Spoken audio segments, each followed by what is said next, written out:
तो ये तो अलामती भूख हड़ताल है, लेकिन यहाँ पर हमें आप और एक और साथी आपके नजर आ रहे हैं, या दो और पीछे मेंबरान, चार मेंबरान टोटल यहाँ नजर आ रहे हैं। ये इधर ही है, चले 5 कर लें, लेकिन क्या वजह है इतनी कम तादाद?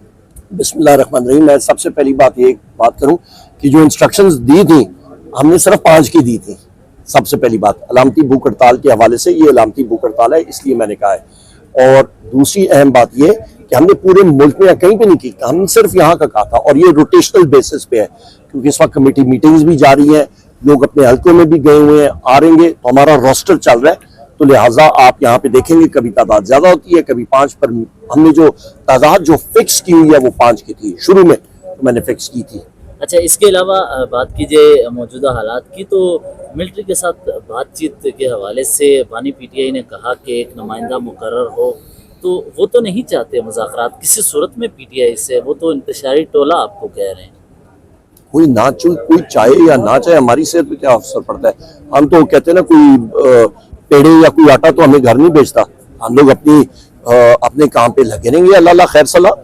अवाम जो है वो जिस तरह बांग्लादेश में हुआ है वो चीजें आएंगी, आप देखिएगा। ये इस फॉर्म 47 की ये कठपुतली हुकूमत से तो चीजें नहीं मैनेज होने वाली शिराजी साहब, ये तो ड्राम करके गिर जाएंगी।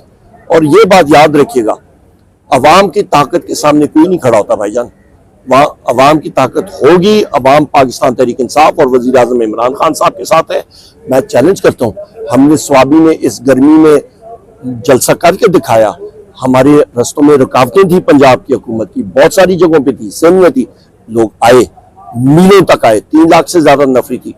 मुस्लिम लीग नून को इनके पास पटवारी भी है, पुलिस है, सारा कुछ है, कर लेना जलसा वहां पे लाहौर में कर ले। अच्छा सर, आपसे एक सवाल हुआ था कि बानी पीटीआई को रहाई के लिए कैसे इकदाम किए जा रहे हैं, जिसपे आपने कहा था कि हम कोई गोरिल्ला फोर्स नहीं है कि हम जाकर फौरन उधर से रहा करवा दें। बिल्कुल। लेकिन दूसरी तरफ एक सवाल इसी के तनाजर में आ रहा है कि आपके पास, चले ठीक है, वहाँ से अदालती मामलात है, निकालना मुश्किल है, लेकिन जो पार्लिमानी मामलात हैं, आप अपोजिशन लीडर मुंतखब हुए, शिबली फराज दूसरी तरफ मुंतखब हुए, आपके पार्लिमानी लीडर्स और कमेटियों के मामलात तय हुए स्पीकर और सेनेट चेयरमैन के साथ, ये सब चीज़ें आपकी तय हो रही हैं, लेकिन एजाज चौधरी के प्रोडक्शन आर्डर तक जारी नहीं करवा सकते। तो सवाल सामने आता है कि जो लीडर, जो रहनुमा या जो जमात अपने एक रहनुमा के प्रोडक्शन आर्डर जारी नहीं करवा सकती, वो क्या सियासी हिकमत अमली अपनाएगी कि अपने लीडर को बहुत अच्छा सवाल है। सबसे पहली चीज ये परव्यू जो होता है ये या स्पीकर के पास होता है या चेयरमैन सेनेट के पास होता है। और सरदार अयाज सादिक हो गए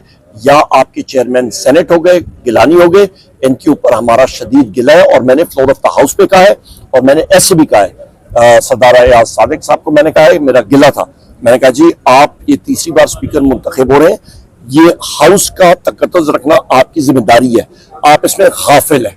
मैंने सामने कहा है, मैं छुपी डकी बात नहीं किया करता। हमारे चौधरी इम्तियाज साहब, हाजी इम्तियाज साहब, उनको अगवा किया है इंटेलिजेंस एजेंसीज ने, मैं वाज़ेह तौर पे कह दूं, मैं फ्लोर ऑफ हाउस पे मैंने कहा हुआ है।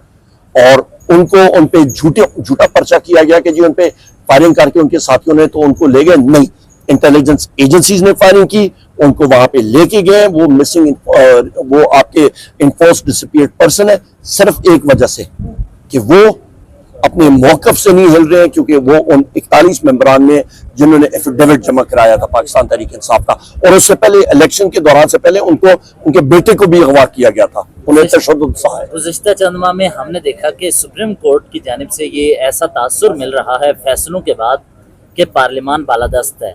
ऐसे में आप कैसे तवक्को कर सकते हैं कि पार्लिमान की जानिब से की जाने वाली कानून साजी को वो साइडलाइन कर देंगे, जबकि प्रैक्टिस एंड प्रोसीजर बिल से लेकर इसके अलावा 62(1)(f), इसके अलावा बाकी भी बहुत सारे हैं, इवन के नवाज शरीफ की ताहियात नाअहली थी, उसकी सज़ा के हवाले से कानून साजी हुई तो वो 5 साल की गई, तो उनकी सज़ा ख़त्म हुई।